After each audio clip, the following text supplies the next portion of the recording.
परम शांति बाबूजी। बाबूजी, आज हम जानना चाहते हैं कि रियल में आर्ट ऑफ लिविंग क्या है। क्योंकि आर्ट ऑफ लिविंग इस लाइफ को अच्छी तरह बिताना, और उसके लिए मनुस्मृति के अंदर भी बहुत सारी बातें बताई गई है और आत्मा के कल्याण के बारे में भी गीता में बताया है। लेकिन हमारी आत्मा की रियल मतलब जो जीव है वो शिव कैसे बन सकता है, और ये रियलिटी में आर्ट ऑफ लिविंग क्या है, अब बताएंगे प्लीज़। जो आज सभी शास्त्रों के हिसाब से गुरु लोग जो बताते हैं, सभी गुरु लोग बताते हैं जी। कि आर्ट ऑफ लिविंग माना जीवन जीने की कला क्या है। हम्म। तो इस शरीर के जीवन जीने की ज़्यादातर कलाएं बताते हैं। हम्म। शरीर की एक्सरसाइज बताते हैं, शरीर की ये विधि बताते हैं, ये करो ये करो, शरीर अच्छा रहेगा, शरीर की योग बताते हैं, शारीरिक योग, हठ योग। जी। फिर वो शास्त्रों के हिसाब से तो वो बताते ही हैं सब। हम्म। शास्त्रों के हिसाब से सब बताते हैं। हम्म। मगर जो आत्मा को, मनुष्य आत्मा जो है, उनको रियल में अगर जीव से शिव बनना है, ये लक्ष्य है बुद्धि में आत्मा का, मनुष्य आत्मा का। तो ये चीजें तो कॉमन हो गई है अभी। जो बताते वो तो ठीक है, जीवन जीने की कला जो तो मनुष्य आत्मा तक ठीक है जी। मगर तुम्हारा शरीर छोड़ने के बाद की कला कौन सी होनी चाहिए? बाबूजी, मेन चीज यही है कि आत्मा इस मृत्यु लोक से अमर लोक में कैसे जाए, इस पांचों तत्वों की दुनिया से परम तत्वों की दुनिया में कैसे जाए। क्योंकि वहाँ तो पूरा आत्मा का ही तत्व चेंज हो जाता है, या पूरा आत्मा का जो शरीर है, मनोमय शरीर, प्राणमय शरीर, जैसे जैसा आपने बताया कि ये जो शरीर है ऊपर वो अलाउड नहीं है, मतलब वहाँ के तत्वों की दुनिया अलग है। तो वहाँ कैसे जाया जाए, ये बहुत इंपॉर्टेंट क्वेश्चन है। देखो यही है ना, तो आत्मा जब शरीर छोड़ती है तो आत्मा की जीवन जीने की कला क्या? आत्मा मैं की। जो आपको बता रहा हूं अभी, जी। आत्मा को जीवन के बाद की जो कला है, आत्मा जब शरीर छोड़ती है इसके बाद का क्या होगा उसकी लाइफ कला आफ्टर। बताता। राइट। जैसे लाइफ आफ्टर डेथ बताते हैं, जी। पहले भी वीडियो बनी है लाइफ आफ्टर डेथ। जी। तो मनुष्य आत्मा जब शरीर छोड़ती बताता है, कॉमन चीज है वो, कि जब आत्मा अंतमति सो गति होती है। जी। मगर तुम्हारी बुद्धि में ये ज्ञान होगा कि भाई मुझे जीव से शिव बनना है, जी। मुझे अमर लोक जाना है, मुझे परम धाम जाना है। तो तुम कैसे जाओ, उसकी लाइफ की वो उन्नति बताता हूं मैं, कैसे आत्मा की उन्नति कैसे होगी। राइट। आत्मा की उन्नति मेन जो ये है कि जीते जी तो तुम जानते हो कि ये पांच तत्वों का शरीर है, तो कॉमन चीज है। आत्मा अजर अमर अविनाशी, ये कॉमन चीज हो गई है। जी। अब आत्मा अजर अमर अविनाशी मरती तो है नहीं वो, शरीर छोड़ देती है। शरीर छोड़ने के बाद अगर तुम मृत्यु लोक में रहोगे तो जीव भटकेगा। आत्मा के बाद जीव भटकता है कहते हैं ना लोग। जी। जो शास्त्रों में बताया कि घर में बैठी रहेगी, मोह होगा तो। अगर नष्टो मोह है, ऊपर जाने का लक्ष्य है, कोई कहता है मुझे स्वर्ग लोक में जाना है, तो ये सूर्य है, सूर्य से ये धरती है समझो। तो भूलोक से तुम्हें स्वर्ग लोक में जाना है, भूभुर लोक से होकर स्वर्ग लोक जाना है, तीसरे लोक में जाना है। जी। तो आत्मा नष्टो मोह बनती है तो स्वर्ग लोक में जाती है, और विकर्म करती है तो पाताल लोक, अतल वितल सुतल पाताल, सात पाताल लोक में जाती है। फिर 55 करोड़ नरक है यहाँ, ये 55 करोड़ नरक में भी जाती है आत्मा। तो आत्मा को ज्ञान हो कि मुझे परम धाम जाना है, मुझे जीव से शिव बनना है, मुझे आत्मा से परम परम परम आत्मा बनना है। तो वो आत्मा को जीवन में क्या करना चाहिए? पहला सब्जेक्ट है ज्ञान, उसको नॉलेज होना चाहिए, उसका जीवन का लक्ष्य होना चाहिए कि मुझे जीवन मरने के बाद, मेरा शरीर छोड़ने के बाद मुझे ऊपर जाना है। कहाँ जाना है? ऊपर। तो पहले तो तुम शरीर छोड़ोगे तो आत्मा, तुम्हारी आत्मा के साथ तीन तत्वों का शरीर होगा, जिसको अंतभाग शरीर बोलते हैं, सूक्ष्म शरीर कहते हैं। जी। शरीर तुम्हारा अंतभाग शरीर के अंदर तुम दूसरे लोक, तीसरे लोक, स्वर्ग लोक में जाओगे। फिर जब पुरुषार्थ करोगे, आत्मा को पुरुषार्थ करते हैं, तो स्वर्ग लोक में भी मोह और माया होती है, वो फंस जाओगे तुम। मगर ज्ञान है कि मुझे स्वर्ग लोक में फंसना नहीं है। नहीं तो देवता भी मायावी होते हैं, माया में फंस जाते हैं। राइट। तो चौथे लोक में जाओगे, महान लोग। आत्मा पुरुषार्थ करती है। आत्मा पुरुषार्थ करते, कैसे पुरुषार्थ करती है? उसका लक्ष्य शिव निराकार को याद करो। क्या? जो शिव निराकार परम धाम में रहता है, तो वो उसका निराकार कैसे है? चमकता हुआ जैसे सूर्य की रोशनी होती है, तो सूर्य की रोशनी अग्नि तत्व की है, मगर वो परम धाम में शिव, परम धाम में निराकार लाइट है, परम प्रकाश है। परम प्रकाश। परम प्रकाश को तुम बुद्धि से ये सोचो कि मैं शिव निराकार परम धाम में, उसको याद करो। कैसे याद करो? योग की विधि क्या होगी? तुम याद किसको करो? योग माना याद। राइट। अब मनुष्य आत्मा को शिव बनना, शिव बनना है तो शिव को याद करो। जिसको तुम याद करोगे उसी के बाद धीरे धीरे चले जाओगे। तो शिव को याद करो, तो आत्मा धीरे धीरे धीरे शिव को याद करने से, निराकार शिव को याद करने से धीरे धीरे धीरे आत्मा में पावर आएगी। निराकार शिव में से पावर आएगी। परम धाम में निराकार शिव को याद किया, योग किया उसके अंदर, और कर्मयोगी बनो। हर पल शिव निराकार को याद करो। मुझे शिव बनना है, लक्ष्य याद रखो। हर पल याद रखो मुझे लक्ष्य क्या है। लक्ष्य मुझे जीव से शिव बनना है, मुझे परम धाम जाना है, मुझे मेरी आत्मा को अमर बनाना है, अमर लोक जाना है। तो लक्ष्य हर पल याद रहना चाहिए। नींद में भी ये सोचो कि मैं परम धाम में सोया हूँ। कहाँ सोए हो? परम धाम में सोए हो। मैं लाइट स्वरूप में हूँ। हर वक्त लाइट में याद करो, मैं लाइट स्वरूप हूँ, लाइट स्वरूप हूँ, दिव्य स्वरूप हूँ। दिव्य बुद्धि को याद करो तो तुम्हारे पहले मन रिफाइन हो जाएगा। क्या होगा? मन के अंदर, तुम्हारी बुद्धि के अंदर, क्योंकि आत्मा के अंदर मन, बुद्धि और संस्कार है। आत्मा के अंदर मन है, मन के अंदर बुद्धि है, बुद्धि के अंदर संस्कार है। तो पहले तुम्हारे कर्म बदल जाएंगे, सोच बदल जाएगी।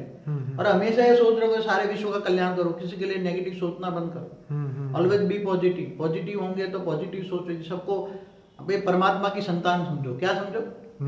आत्मा के, जो आत्मा है वो परमात्मा की संतान है। तो सबको समझो कि परमात्मा की संतान है। सारे संसार में जो भी आत्मा है सब परमात्मा की संतान है। तो इसीलिए शायद भगवान कृष्ण ने अर्जुन को ये बोला था कि हे अर्जुन, तू इस जन्म को देख के कर्म ना कर, तू आगे आने वाले समय को देख के तू कर्म कर, क्योंकि ये जन्म में जो तू कर्म करेगा वो तुझे अगले जन्म में मिलेगा। तो अगले जन्म में तुम्हें क्या क्या पाना है? अगले जन्म के लिए अभी इस जन्म में तैयारी करनी पड़ेगी ना। बिल्कुल। ये जन्म में तुम जी रहे हो, जीवन तुम्हारा पूरा हो जाएगा, समाप्त हो जाएगा, और इस जीवन का लक्ष्य नहीं होगा। अगले जन्म में तुम्हें क्या बनना है? अगर तुम्हारे अगले जन्म का लक्ष्य तुम्हें जीव से शिव बनना है तो तुम्हें क्या करना होगा? तुम्हें ज्ञान होना चाहिए कि शिव निराकार जो परम धाम में याद करो तो आत्मा में पावर आएगी। आत्मा में पावर आएगी तो तुम्हारे मन, बुद्धि और संस्कार पवित्र हो जाएंगे। मन क्या हो जाएगा? पवित्र हो जाएगा। बाबूजी, जैसे बीच में रोकना चाहूँगा, ये मेरा एक और क्वेश्चन था। जैसे ये लोग बताते हैं शास्त्रों के अंदर कि शिवरात्रि के दिन अगर शिव जी के ऊपर बिली पत्र डाले या पंचामृत से उनकी पूजा की जाए तो पूर्व जन्मों के पाप नष्ट हो जाते हैं, वॉट एवर, मतलब बहुत सारी उनकी भक्ति मार्ग के अंदर ये थियरी है। तो क्या रियलिटी में ये ज्ञान से हम उसको कैसे समझें? क्या हम उनको मन से याद करते हैं तो वही काम करेगा जो भक्ति मार्ग में काम होता है? देखो, भक्ति मार्ग में जो शिवरात्रि की कहानी बताते हैं ना जी, वो कहानी तो करोड़ों साल से सब सुनते सुनते आए। ठीक है, वो कहानी ठीक है, अच्छी बात है। हम कहानियों की वो नहीं कहते, मगर अच्छी बात है। हाँ, मगर प्रैक्टिकल में नॉलेज होना चाहिए ना, प्रैक्टिकल नॉलेज। राइट। ये तो भक्ति मार्ग है। चलो रामायण महाभारत सुनते हैं, ऐसी तरह शिव की कहानी सुनो। शिव ने वो जो कहा, जो भक्ति मार्ग की कहानियां बहुत है शिव पुराण में। तो ये, मगर ये कहानी नहीं है, प्रैक्टिकल नॉलेज। भक्ति और ज्ञान में अंतर है। इसलिए गीता में भगवान ने क्या कहा? तू मुझे जान। कैसे जानेगा? ज्ञान से। भगवान को पाना है तो क्या चाहिए? ज्ञान चाहिए, नॉलेज चाहिए। Who is the God? Shiva कौन है? पहले तो शिव को याद करो। तो शिव का लक्ष्य होना चाहिए। तो गीता में ये भी कहा है, मैं जप तप ध्यान योग से नहीं मिलता। मैं भक्ति माना जप तप ध्यान योग। भक्ति का फल ज्ञान मिलता है। क्या मिलता है? जब मनुष्य आत्मा की भक्ति बहुत हो जाती है फिर उसको ज्ञान इमर्ज होता है, आत्मा में ज्ञान आता है, फिर वैराग आता है। तो शिवत्व की प्राप्ति के लिए उसे, शिवत्व की प्राप्ति के लिए उसको शिवत्व एक लक्ष्य होना चाहिए। तो शिवत्व, शिव को पाना है। हाँ, तो शिव तत्व आएगा। शिव परम धाम में परम प्रकाश है। क्या है? परम तत्व है। क्या है? परम प्रकाश है। परम तत्व भी नहीं है। तो शिव, धीरे धीरे शिव की ओर जाओगे। शरीर छोड़ने के बाद भूलोक, बुभुलोक, स्वलोक में जाओगे, फिर महालोक में जाओगे, फिर जनलोक में जाओगे। आत्मा धीरे धीरे सूक्ष्म शरीर में हल्का होता जाएगा। तीन तत्वों की बॉडी भी हल्की होती जाएगी। वो हल्की होते होते ऊपर जाओगे, तब लोग जनलोक, फिर ब्रह्मापुरी में जाओगे, फिर विष्णुपुरी में जाओगे, फिर शिवपुरी में जाओगे, फिर परमधाम में जाओगे। तो परमधाम में धीरे धीरे करके आत्मा निराकार बन जाएगी। तो बाबूजी, इसमें तो बहुत लाखों साल लगते होंगे ये जो अगर प्रोसेस, अगर तुम्हारी आत्मा का जिंदगी में लक्ष्य ऊंचा हो तो स्पीड आ जाती है। ऐसी कोई बात नहीं है। समय तो लगता है, क्योंकि आत्मा के तो पहले अनेकों जन्म का विकर्म विनाश करना है। क्या करना है? आत्मा में रिकॉर्डिंग पड़ा है अनेकों जन्म का विकर्म, पाप। तो पहले तो मनुष्य आत्मा इस जन्म में कोई विकर्म ना करे, पाप ना करे, ऐसा कोई कर्म ना करे जिससे पाप हो, आत्मा में रिकॉर्डिंग, नेगेटिविटी ना आए। तो मनुष्य आत्मा शरीर छोड़ने बाद जब लक्ष्य ऊंचा होता है तो मतिसो गति, आत्मा शरीर ऊंची होती है, उसकी मति माना बुद्धि में जब स्वर्ग में जाने की इच्छा होती है तो धीरे धीरे स्वर्ग में पहुंच जाता है। फिर स्वर्ग से जाकर ऊपर तो धीरे धीरे, कोई इतने लाखों साल नहीं लेते। जब ऊपर के लोक में जाते हो तो धीरे धीरे बहुत स्पीड आती है। ब्रह्मापुरी से विष्णुपुरी जाने में टाइम नहीं लगता। विष्णुपुरी वैकुंठ है, विष्णु रहता है। फिर शिवपुरी में जाओ। जैसे देवताओं का एक दिन ऊपर दिखाया, नीचे 1 साल बताया पृथ्वी लोक पे। हाँ, तो विष्णुपुरी तो जाओगे तो समय, और ब्रह्मा का एक दिन बराबर धरती पर 1000 चतुर्युग बताया। समय को relation between time space and speed. तो ब्रह्मापुरी में एक दिन होता है, तब धरती पर 1000 चतुर्युग होता है। तो बापूजी ये कितना समय लगेगा शिवपुरी तक जाने के लिए एक आत्मा को? मैं समझता हूँ, देखो अभी कोई आत्मा, इसके अंदर मन के अंदर तीव्र इच्छा कितनी है, उसका लक्ष्य कितना पावरफुल है। अगर लक्ष्य पावरफुल है तो जैसे नष्टो मोह स्मृति लगता है। जैसे आपको एक बात बताऊं कि पुराने जमाने में काशी करवत लगाते थे। ठीक है ना जी। काशी करवत लगाते थे। तो उसको शिव की आराधना करके काशी में रहकर आत्मा काशी करवत, कुएं में करवतें लगी हुई थी, आत्मा शरीर उसमें त्याग देती थी। शरीर उसमें टुकड़े टुकड़े होकर आत्मा शरीर से निकल जाती थी। तो उसी टाइम कहते थे कि सीधी शिवपुरी में आत्मा निकलती। कहाँ होती है? सीधी शिवपुरी जाती है आत्मा, शरीर छोड़कर सीधी शिवपुरी में इमर्ज होती है। ओके। हाँ, वो कहानी वो शास्त्रों में है, शिव पुराण में। सीधी आत्मा शिवपुरी में इमर्ज, 1 सेकंड में इमर्ज हो गई। तो शिवपुरी में पहुंच गई तो शिव शक्ति वहां रहते हैं। आकारी शिव शक्ति रहते हैं। तो शिवपुरी से भी परम धाम में जाने का तो टाइम नहीं लगेगा। तो आत्मा को अगर स्पीड है, आत्मा के लक्ष्य ऊंचा है तो स्पीड बहुत आएगी और आत्मा धीरे धीरे जीव से शिव बन जाएगी, परम धाम में निराकारी पहुंच जाएगी। फिर निराकारी शिव जो है, शिव समान बन गई, परम धाम में पहुंच गई तो आत्मा निराकार बन गई। शरीर नहीं है वहां, कर्म बंधन मुक्त हो गई। शरीर मुक्त होना माना धीरे धीरे कर्म बंधन जैसे जैसे मुक्त होता है। तो जैसे सूक्ष्म जगत है और इनको कारण जगत कहते हैं, कारण जगत से ऊपर परम धाम है। तो सूक्ष्म शरीर होता है, फिर परम तत्व का शरीर होता है, फिर धीरे धीरे शरीर खत्म हो जाता है, फिर निराकार आत्मा निराकार कैवल्य अवस्था होती है, फिर परम धाम में चली जाती है। शिव जैसे जीव से शिव बन गया, परम धाम में पहुंच गया, अमर बन गया। आत्मा क्या बन गई?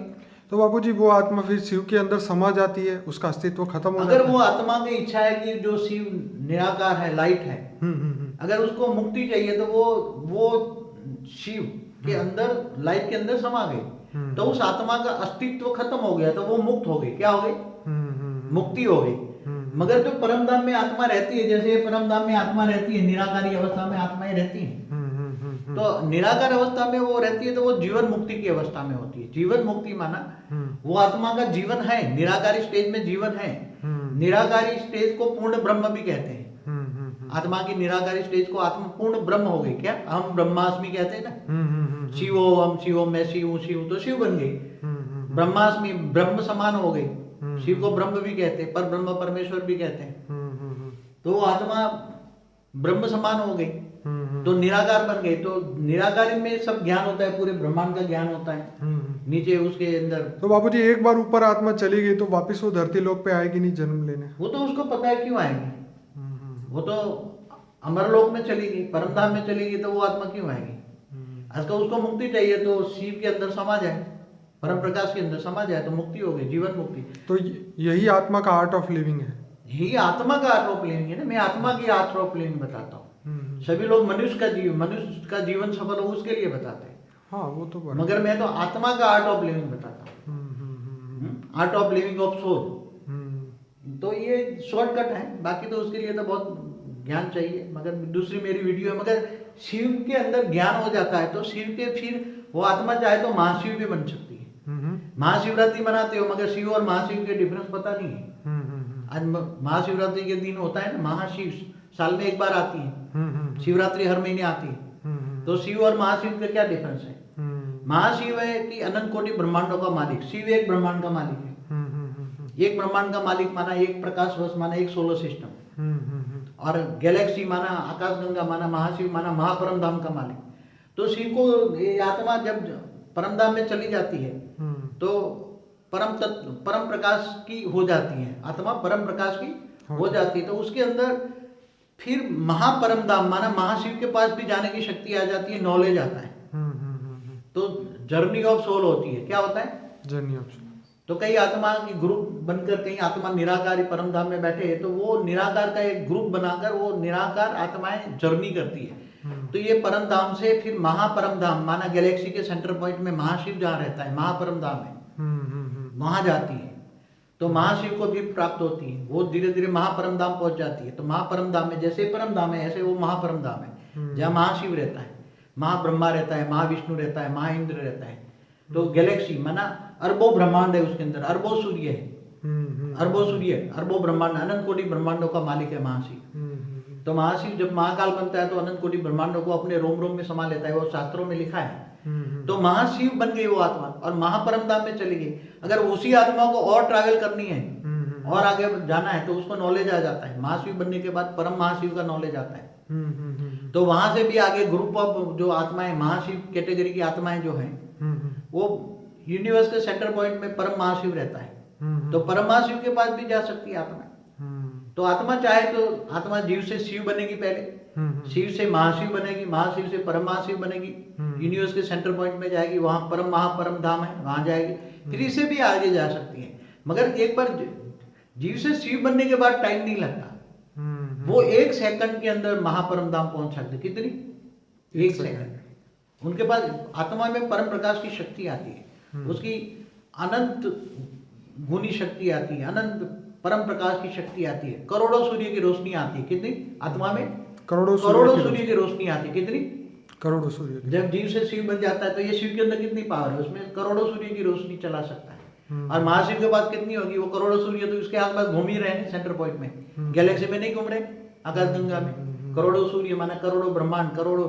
तो ये बहुत गुह्य बातें हैं। आत्मा जो चाहे वो बन सकती है, मगर आत्मा मोह माया में फंसी पड़ी है। आत्मा को ज्ञान नहीं, पहले तो ज्ञान नहीं है। सब जीवन जीने की कहानी बताते हैं कि तुम ये योग करो, ये करो, एक्सरसाइज करो, मगर आत्मा को प्रोसीडिंग नहीं बताते। प्रोसीडिंग क्या है? नष्टो मोहा बन जाए आत्मा। तो ये जीव से शिव बन सकता है, महाशिव बन सकता है। और कुछ बताना है तो बताओ, पूछो। बस बापूजी, आपने बहुत अच्छा समझाया हमें कि ये जो रियलिटी में आर्ट ऑफ लिविंग जो है वो हमारी आत्मा के लिए है, और हमारी आत्मा चाहे तो जीव से शिव बन सकती है, शिव से महाशिव बन सकती है, परम परम महाशिव बन सकती है, अनंत कोटि ब्रह्मांडों को ट्रैवल कर सकती है, और चाहे तो इसी संसार में मनुष्य स्वरूप में आके पूरा ज्ञान प्राप्त करके, जैसे बापूजी के बहुत सारे अच्छे वीडियो है हिस्ट्री ऑफ यूनिवर्स के बारे में, सोल ट्रैवलिंग के बारे में बताया आपने, इनविजिबल साइंस के बारे में बताया। तो जो हमारे प्लेलिस्ट के अंदर फॉर द बिगिनिंग करके हमने एक प्लेलिस्ट बनाया है, उसके अंदर पूरा ज्ञान एकदम सीक्वेंस में दिया हुआ है, ताकि जो भी हमारे फॉलोअर्स हैं जो बापूजी का ज्ञान समझना चाहते हैं, वो अपने इस जीवन की यात्रा में जीव से शिव बनने की शुरुआत करें और रियलिटी में आर्ट ऑफ लिविंग सीखे और आगे लोगों को सिखाए। यही आप बापूजी का भी जीवन का लक्ष्य है। तो बापूजी, आपका बहुत बहुत धन्यवाद। परम शांति।